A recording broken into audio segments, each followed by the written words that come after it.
Good morning, kids, and welcome back to a brand new video of Fox Flicks on Popcross Studios. Today, we're going to be watching as he turns more forgotten comic characters into brand new characters for the MCU.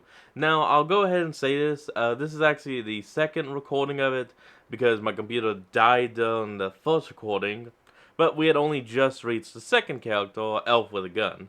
So, I'm going to let it play through, and, I'll give my little tidbits as normal for the first guy. But once we reach Elf with a Gun, that's when we'll finally back to where we were. So till then, let's just go. It turns out last week when I redesigned old, forgotten, or obscure Marvel characters, I barely scratched the surface of weird stuff Marvel's got in its old lost catalogs. But thanks to lots of really awesome suggestions from all of you in the comment section of that last video, I have a ton of really great fuel for an even better second round today. So I'm taking more obscure Marvel characters, rewriting their stories to fit them into the Marvel Cinematic Universe, and redesigning them with a more modern eye than when they were created. Let's get into it, shall we? Let's go! Hit like if you want. Subscribe if you feel like it. By the way, enjoy the show. First up, before we get to the story, Man. Here is context for the character called Armless Tiger Man.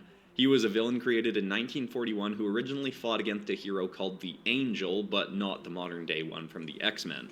The Tiger Man was a German mechanic who lost his arms in an accident. Yeah, as you can tell by those images right here, the guy literally didn't have arms, and he's going to tell us why. On the job, and thereafter developed incredible strength in his legs and jaw to compensate for his lack of arms, and also developed a hatred for machinery. He started destroying any machines that he saw by, I guess, kicking them, and then the Nazis got a hold of him and sent him to destroy machines in America instead, and also at some point he became a cannibal. He was even sent by Red Skull at one point to invade Wakanda, and after dying in that ordeal ended up on some Greek god undead jury for some reason. I didn't end up working that into my version of his story.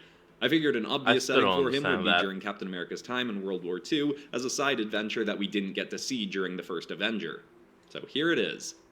In the height of the Second World War, the Nazi Deep Science Division, called Hydra, led by the maniacal Red Skull, conducted many inhumane experiments in an arms race with America to create the world's first super soldier. Many of the experiments conducted under the watch of Dr. Arnim Zola were done so on captured American and Allied soldiers, but there were some rare occasions where they'd experiment on their own countrymen. Gustav Hertz was one of these unfortunate experimentees. He'd been a mechanic working at a car manufacturing plant in Munich. The company he worked for had been forced into building parts for Nazi vehicles, and their output had been ordered to be significantly increased. Because of this, many safety precautions were being ignored, workers were working much longer hours, and Gustav had been losing a lot of sleep, both from being overworked and for his discomfort with helping to build Nazi vehicles. As a result, he became more prone to mistakes, and soon enough, one of these mistakes led to a tragic accident. As he was aiding in moving a poorly chained-up Nazi vehicle being lifted and moved across the facility, the car fell from its hinges and landed directly on Gustav's arms, crushing them both. He was taken to the hospital, but there was nothing the doctors could do to save his limbs. Both were amputated just below the shoulder, leaving Gustav crippled for life, with no way to continue his work as a mechanic. Distraught and livid by what his life had come to, he went back to his old place of work late one night, and doing the best he could with just his feet, kicked and sabotaged and destroyed any vehicle parts being used for Nazi cars, planes, and tanks. He was found doing this in the early morning and was arrested. While held captive, he continuously cursed the Nazi regime, no longer caring if they killed him for expressing his opinions about them, but what they did instead was crueler than killing him. Hydra had been looking for worthy experimentees, so given the man was seen as a traitor to his country for his words, and no more had the ability to serve the Nazis as a laborer due to the loss of his arms, he was handed over to Arnim Zola to test some of his more dangerous brainwashing and physical enhancement methods. And there we go. After months of work on him, Gustav's mind was nearly no longer there. His body had been enhanced, but to the point of becoming near monstrous. His teeth had grown into fangs, his eyes and jaw had warped in shape, and he developed a ravenous appetite for any flesh near him, even human. Any flesh. He was deemed to be an important step in Hydra's efforts, but now they had little use for him. They Oh, I shipped him guess off that's to a a tiny facility part of his where a name. woman named Victoria Murdoch and her brother were helping Hydra develop flamethrower suits, among other weapons. But secretly, Hydra also knew this place was likely to be a target for Captain America and his band of Howling Commandos. Hertz was kept here in chains, until the day an Allied attack did come. Steve Rogers led an infiltration of this site, and Gustav was cut loose. In his feral state, Gustav charged at the commandos like a rabid animal. They shot at him, and while it did damage, it was not enough to kill him. He kicked Dum Dum Dugan so hard in the chest that he broke 3 ribs, and Ooh, still seriously feels harmed a few painful. other commandos as well. Cap had been distracted fighting a woman in a flamethrower suit, but soon turned back to help his team. Gustav's strength rivaled that of Captain America, and Cap didn't expect his foe to go for a bite during their battle, so he ended up having the man's fangs dug into his shoulder. But as they continued to fight, a group of Hydra agents drove past them, firing at both of them fleeing the facility in the very kind of car that had crushed Gustav's arms. In spite of all his brainwashing, part of Gustav was still in there, and he charged away from Cap, leapt at and double-kicked the vehicle so hard that it flipped over. He began stomping on the vehicle, furiously destroying it, then went after the Hydra agents that had been inside.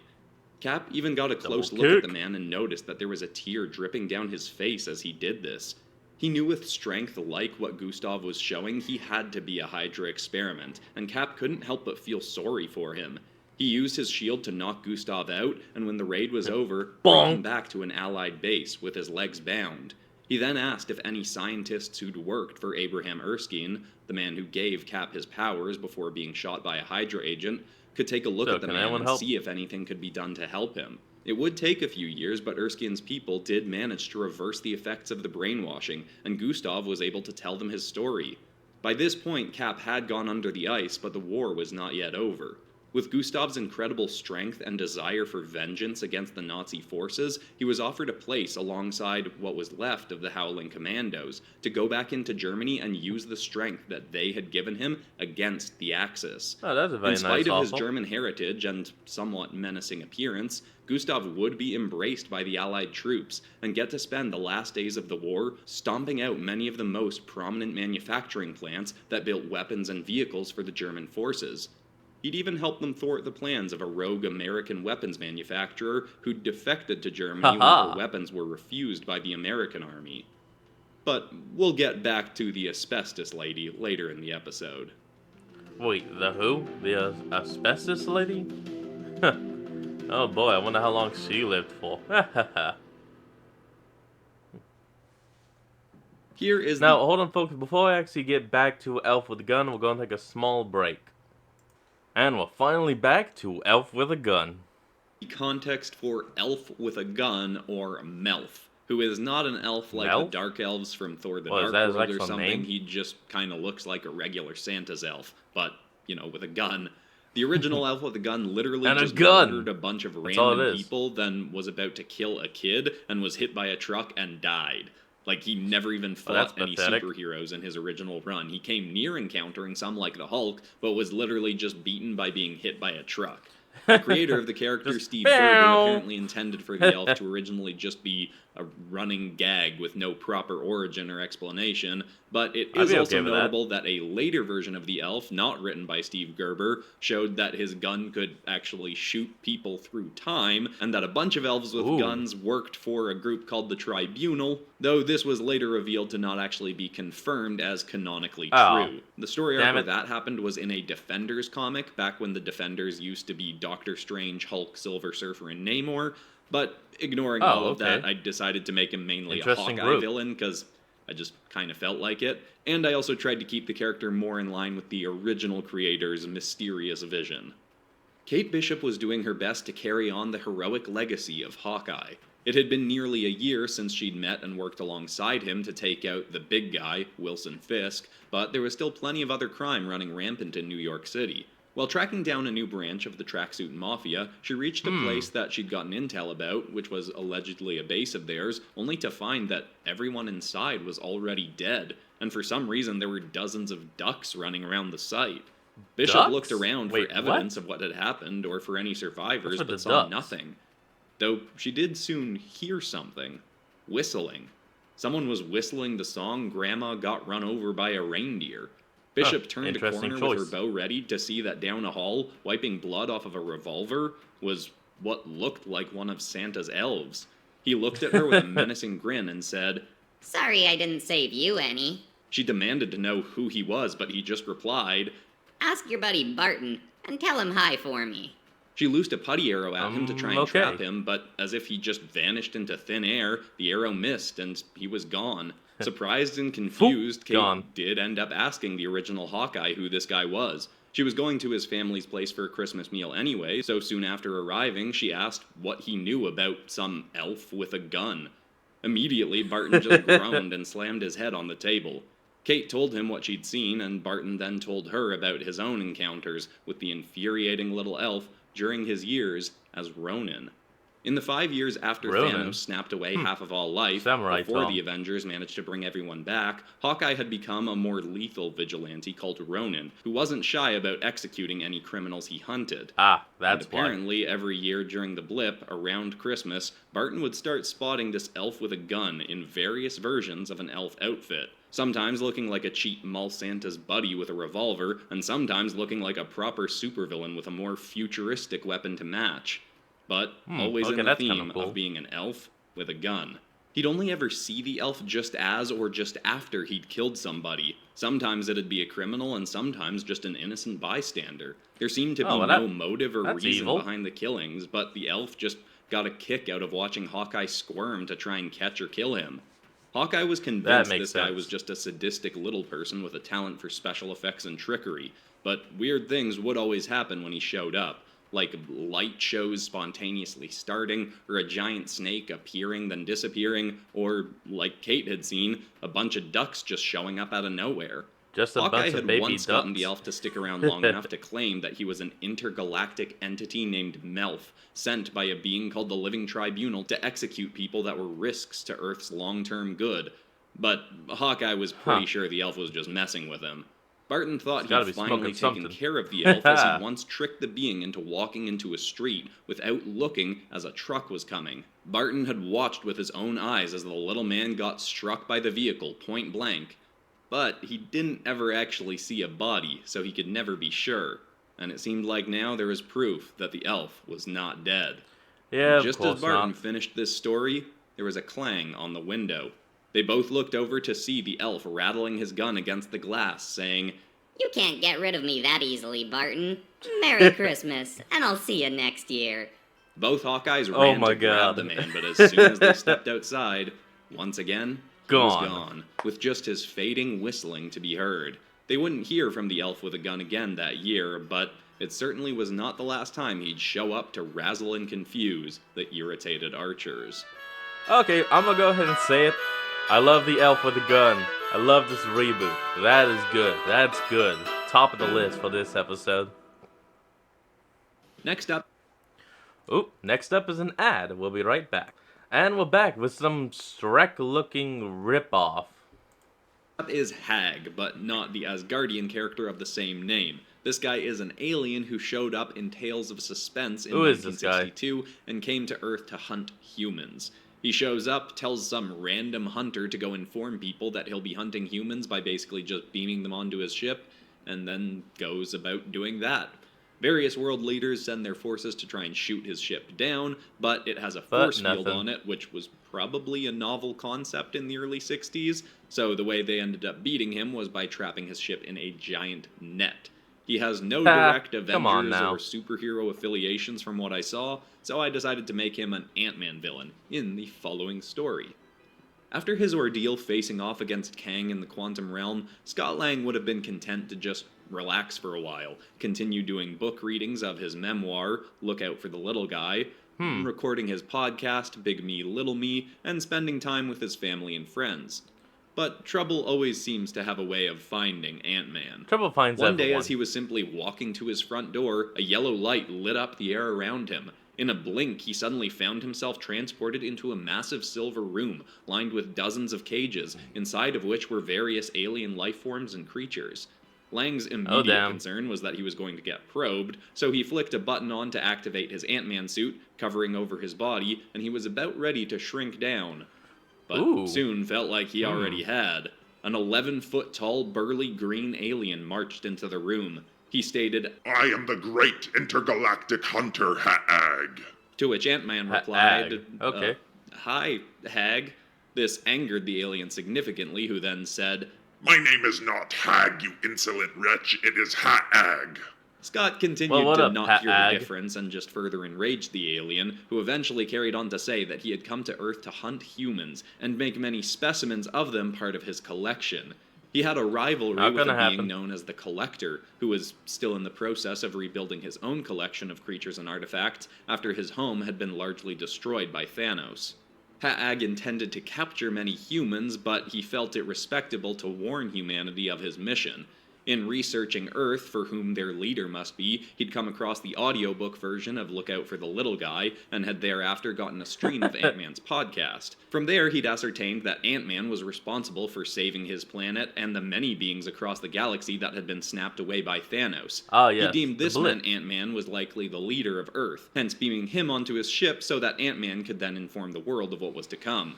Before Scott could ask any more questions, Ha'ag beamed Scott back down to Earth, stating that his hunt would begin the next day.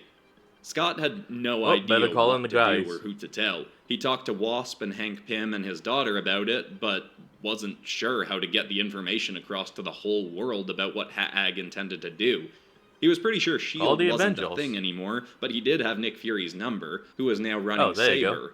Fury was short with Scott and said that Saber was already doing their best to track this guy's ship, but he had pretty advanced cloaking tech. Ant-Man asked what he could do to help, but Fury was confident they'd get this guy before he could do any serious damage.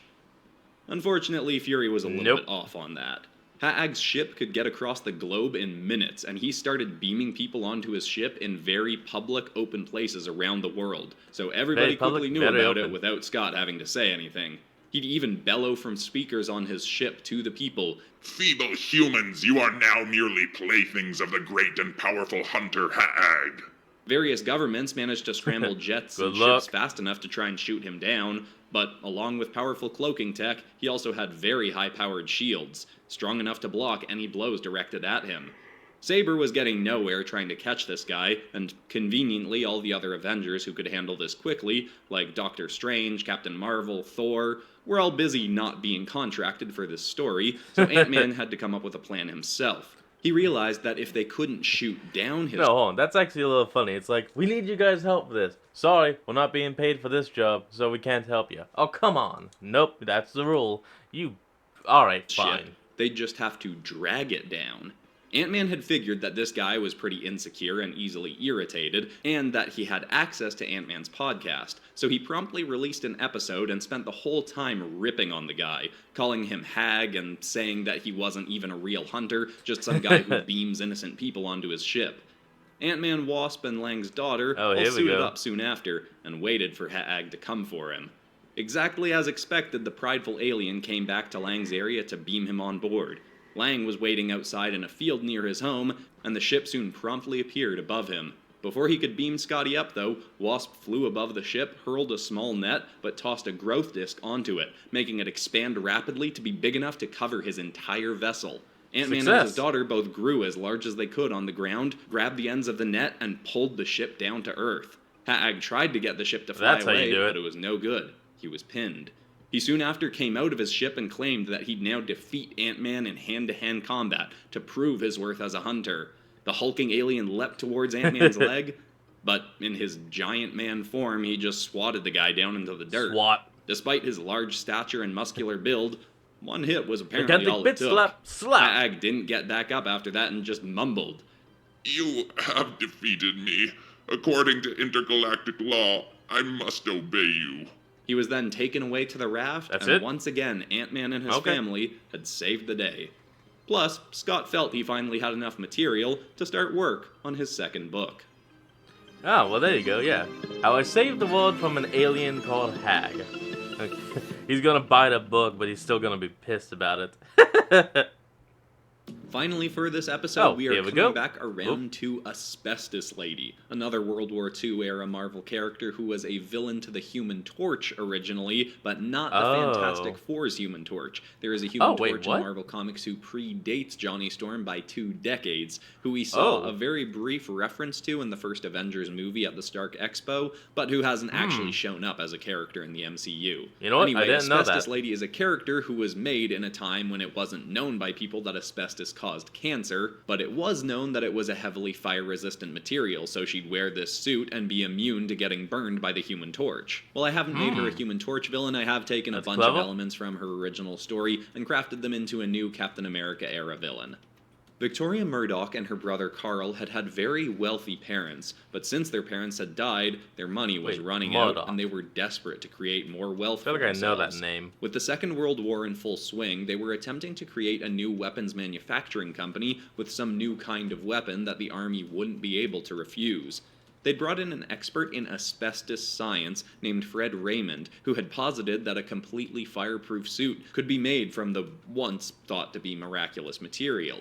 Victoria and her brother thought they could use this to their advantage. Flamethrowers were being used extensively during the Second World War, but they did run the risk of burning the user of the weapon. Victoria had the idea to have Fred construct an asbestos suit with flamethrower arms attached to it. It was a perfect weapon as the wearer could march through whatever burning terrain they lit and continue to roast the Axis forces uninjured. Fred constructed 10 suits, including one for Victoria to use as an example, before he had to leave their service due to failing health, which someday would be attributed to the asbestos, but at that point the siblings had all they needed. At this time, Captain America was the So hold on, did he make a total of 10 suits, or did he make 9 suits with an extra one designed specifically for her? That was a question. Poster child for all things American military, so Victoria did all she could to try and get an audience with someone in the army who knew and worked with him.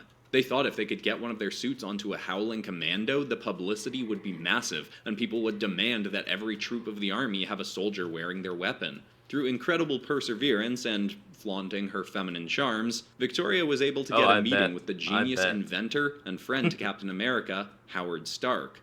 But the founder of Stark Industries didn't seem very interested in their weapons. He also stated that Captain America wouldn't want a weapon like that on his squad either. He was a bit of a Boy Scout and thought flamethrowers were too cruel of a weapon. Shooting someone and giving them a quick death was one thing, but burning them alive was just awful, no matter what side they were fighting for. Carl and Victoria got a few more meetings after that, but they were rejected at every turn, and by 1943 they were basically out of money and desperate. That is also when they were approached by a suspicious man with a hint of a German accent. He eventually revealed himself to be a Hydra agent working in America looking to sabotage the American forces. He'd heard of this flamethrower suit they'd built and offered to buy everything the siblings had made if they'd defect to Germany and continue to produce weapons with Hydra. Carl and Victoria were desperate and feeling just rejected enough by the American military to accept the offer.